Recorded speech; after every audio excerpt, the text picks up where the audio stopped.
पहले मैंने सोचा कि इस बारे में बात ना करूं, फिर सोचा कि अगर बात करूं तो स्क्रिप्ट बना लूं, फिर सोचा कि मुद्दा ही ऐसा है कि सीधी बात करूं तो ज़्यादा बेटर रहेगा।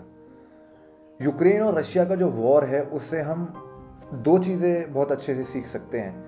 पहली चीज़ तो ये है कि वॉर कभी भी किसी चीज़ का सॉल्यूशन नहीं है, और अगर वॉर होता है तो उन लोगों के बीच में होना चाहिए जो उस वॉर का मेन कारण है।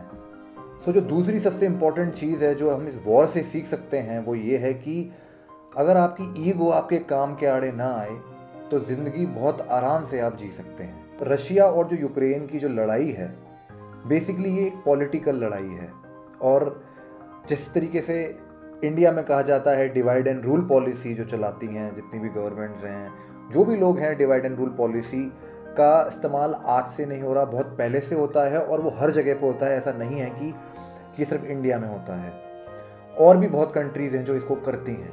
यूक्रेन जो है वो पहले रशिया का सपोर्टर था। यूक्रेन में रहने वाले लोग भी, काफ़ी सारे लोग रशिया के थे। तो न जाने ऐसा क्या हुआ कि यूक्रेन और रशिया में इतनी आपस में लड़ाई हो गई। मैं आपको शॉर्ट में बताता हूँ इसके पीछे कौन है, हम सब जानते हैं। जो नाटो है जिसमें ये सारी कंट्रीज़ जा रही हैं, जिसका यूक्रेन भी मेंबर बनने वाला था, क्यों बनने वाला था, बहुत सारे और भी यूट्यूबर्स हैं जो आपको बहुत अच्छी जानकारी दे देंगे।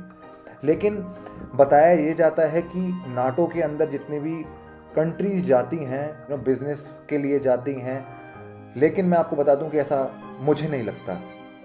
मुझे लगता है कि वो एक ऑर्गेनाइजेशन फॉर्म कर रही हैं, क्योंकि कहीं पे भी वॉर होगा तो जितनी भी कंट्रीज़ नाटो में आती हैं वो सारी उस कंट्री पे हमला करेंगी, या जो भी XYZ जो फ्यूचर के हिसाब से मैं देख सकता हूँ। बाकी पिछले साल कोविड आया था तो आपने देखा ही था कि किस कंट्री ने कोविड को बॉम्ब के रूप में यूज़ किया और क्या क्या तबाही मचाई।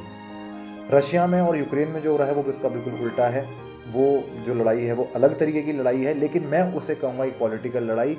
और मैनिपुलेशन किस तरीके से किया जाता है, किस तरीके से आपके दिमाग को चेंज कर दिया जाता है, और आप किस तरीके से अपना सब कुछ लुटाने के लिए तैयार हो जाते हैं। चाहे मिस्टर पुतिन हो, चाहे ज़ेलेंस्की हो, चाहे कोई भी कहीं का भी प्रेसिडेंट हो, मेरा मानना ये है कि आपको अपने बारे में भी सोचना चाहिए, और कंट्री के लिए क्या इम्पोर्टेंट है वो आपको ज़्यादा सोचना चाहिए। मेरे हिसाब से यहाँ पर ईगो आई, यहाँ पर ज़ेलेंस्की पीछे नहीं हटे और ना ही पुतिन पीछे हटे, तो जो इतना बड़ा वॉर है, आखिर सफ़र कौन कर रहा है इस वॉर में? अगर आप देखेंगे, सफ़र कोई भी पॉलिटिशियन नहीं कर रहा है, सफ़र कर रहे हैं वहाँ के लोग। अभी मैंने आज तक देखा था तो उसमें एक 2-3 साल का बच्चा होगा जिसने अभी ही शायद चलना सीखा होगा, और वो बॉर्डर पर था, और मैं बहुत ज़्यादा इमोशनल हो गया उस पूरे वीडियो को देख के, और मुझे लगा ये तो एक बच्चे की बात है, ऐसे कितने जाने कितने करोड़ों बच्चे होंगे जिनके साथ ऐसा हुआ है, और वो फ्यूचर में क्या करेंगे। क्योंकि यूक्रेन ने भी क्या किया है कि अपने जो लोग हैं उनको अपने साथ में रख के बोला है कि आपको लड़ना है, जंग लड़नी है, रशिया के खिलाफ आपको लड़ाई करनी है, और रशिया का हमें पता ही कितना पावरफुल है। सारी चीज़ें हम लोग देख सकते हैं, लेकिन आपको उसमें गलती नज़र आ रही है, किसकी आखिर गलती है? अगर आपको नज़र आ रही है तो मुझे कमेंट्स में ज़रूर बताना।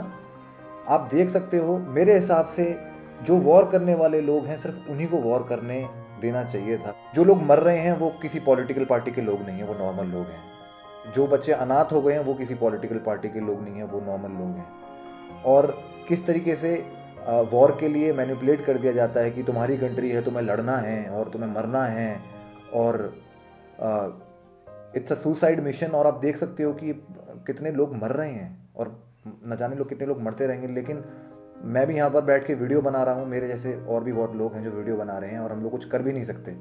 लेकिन हम एक चीज़ कर सकते हैं, जो है कि अगर आपको कोई मैनिपुलेट करता है किसी चीज़ के लिए, अगर आपको कोई उकसाता है कोई गलत काम करने के लिए, तो मेरे हिसाब से आपको वो नहीं करना चाहिए। अगर आपको कोई कहता है कि ये देश के लिए है, या ये रिलीजन के लिए है, या कोई ऐसी चीज़ है, आपको अपना दिमाग इस्तेमाल करना चाहिए कि आपकी फैमिली का क्या होगा, आपका क्या होगा, और बाद में किस तरीके से चीज़ें सॉर्ट आउट करेंगे आपके, जो आप जिन लोगों को छोड़ जाओगे। लेकिन सच्चाई ये है कि जो रशिया कर रहा है वो अपनी कंट्री को सुरक्षित करने के लिए कर रहा है, जो भी कर रहा था। और यूक्रेन जो कर रहा है उसके हिसाब से वो सही है। तो दोनों कंट्रीज़ की जो वॉर है मेरे हिसाब से जस्टिफाइड है, दोनों अपनी जगह सही हैं, दोनों में से कोई भी गलत नहीं है। क्योंकि अगर पाकिस्तान में चाइना अपना बेस बनाए और कल को चाइना से हमारी अगर लड़ाई होती है तो वो पाकिस्तान को यूज़ करेगा। आप एक बात बताइए मुझे, क्या ज़ेलेंस्की अपनी ईगो नहीं छोड़ सकते थे? तो क्या रशिया अपनी ईगो नहीं छोड़ सकता था? और जब ज़ेलेंस्की जो यूक्रेन के प्रेसिडेंट है, जब उनको पता था कि रशिया इतनी तबाही मचा सकता है, तो उन्होंने अपनी ईगो क्यों नहीं छोड़ी? इस ईगो का क्या फ़ायदा? पूरा यूक्रेन तबाह हो गया, हो रहा है, जो कुछ बचा कुचा है वो भी हो जाएगा। इधर रशिया की भी जो इकोनॉमी है उसको भी बहुत ज़्यादा दिक्कत होगी, क्योंकि और कंट्रीज़ तो चाहते ही थे कि लड़ाई हो, बिकॉज ये तो डिवाइड एंड रूल पॉलिसी है ना। इसमें जो जीत है वो उन्हीं देशों की है जो ये चाहते थे कि ये हो। आप इस चीज़ को समझिए कि जो और कंट्रीज चाह रही थी वही हो रहा है, नहीं तो कोई बहुत पावरफुल कंट्री आके से रुकवा भी सकती थी। और रशिया ने पहले बोला था यूक्रेन को कि आप इसके मेंबर मत बनिए, आप वो सारी एक्टिविटीज़ न करिए जो हो रही हैं, उनके बॉर्डर्स पे हो रही थी।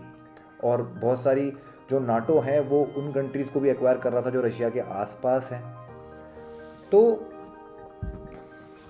लड़ाई तो होनी ही थी। अगर इन दोनों कंट्रीज़ में से एक भी इंसान मान जाता तो इतनी तबाही नहीं होती, और नहीं जो बच्चे बेघर हुए हैं वो होते।